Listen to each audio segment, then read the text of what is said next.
Top quality और consistent performance के लिए सिर्फ सिल्वर पंप। टॉप क्वालिटी और कंसिस्टेंट परफॉर्मेंस के लिए सिर्फ सिल्वर पंप, नाम याद रखना। पंचनाम्याचे आदेश दिले आहेत। स्वतः तहसीलदार संतोष काकडे सुद्धा बांधावरती आहेत। एसडीओ साहेब सुद्धा बांधावरती पोहोचलेले आहेत।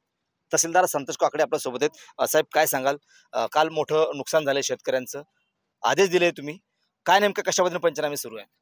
काल दिनांक 18 ऑगस्ट रोजी पहाटेपासून चिखली तालुक्यामध्ये मोठ्या प्रमाणावर मुसळधार पाऊस सुरू आहे।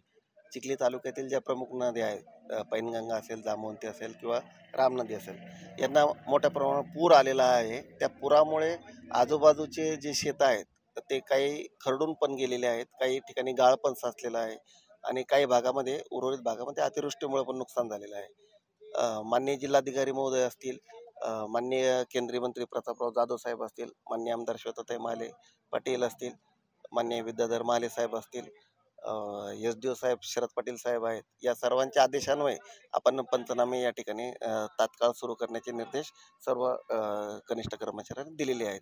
त्या अनुषंगाने आपण आज या ठिकाणी पाहणी करत आहोत। शेतकऱ्यांच्या मनामध्ये संभ्रम आहे की फक्त नदीकाठचे जे काही नुकसान झाले त्या शेताचेच पंचनामे होत आहेत, बाकी ठिकाणी ज्या ठिकाणी पाणी साचलंय, अतिवृष्टी झाली त्या ठिकाणचे पंचनामे होत नाहीत। शेतकऱ्यांनी याबाबत निश्चिंत राहावे। ज्या ज्या भागामध्ये नुकसान झालेलं आहे अतिवृष्टीमुळे पिकांचे, त्या सर्व भागाचे पंचनामे करण्यात येतील। एकंदरीत पाहिलं तर मोठं नुकसान शेतकऱ्यांचं झालंय, नदीकाठी असेल किंवा बाकी शेतामध्ये सुद्धा नुकसान झालंय। या शेतकऱ्यांना तुम्ही आव्हान काय करणार, कारण शेतकऱ्यांची तळमळ आहे सध्या? मी चिखली तालुक्यातील समस्त शेतकऱ्यांना आवाहन करू इच्छितो की हा निसर्गाचा प्रकोप आहे, आपल्याला याला सामोरं जावं लागणार आहे। प्रशासनाच्या दृष्टीने ज्या ज्या उपाययोजना आवश्यक आहेत त्या उपाययोजना करण्याचा आम्ही निश्चितपणे प्रयत्न करत आहोत।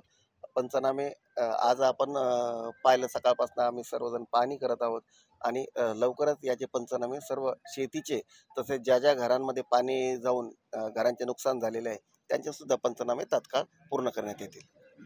नक्कीच। तर हे होते तहसीलदार संतोष काकडे, स्वतः बांधावरती तहसीलदार या ठिकाणी आलेले आहेत, एसडीओ सुद्धा आलेले आहेत। स्वतः दोघंही शेताचे नुकसानीची पाहणी करतात आणि त्यांनी जे काही प्रशासनाचे कर्मचारी असतील सगळ्यांना आदेश दिले की पंचनामे तात्काळ करावे आणि शेतकऱ्यांना कशा पद्धतीनं तात्काळ मदत करता येईल याचा सुद्धा त्यांनी या ठिकाणी विचार केलेला आहे। कॅमेरामन निलेश देशमुखसह गणेश सोळंकी, TV9 मराठी, बुलढाणा।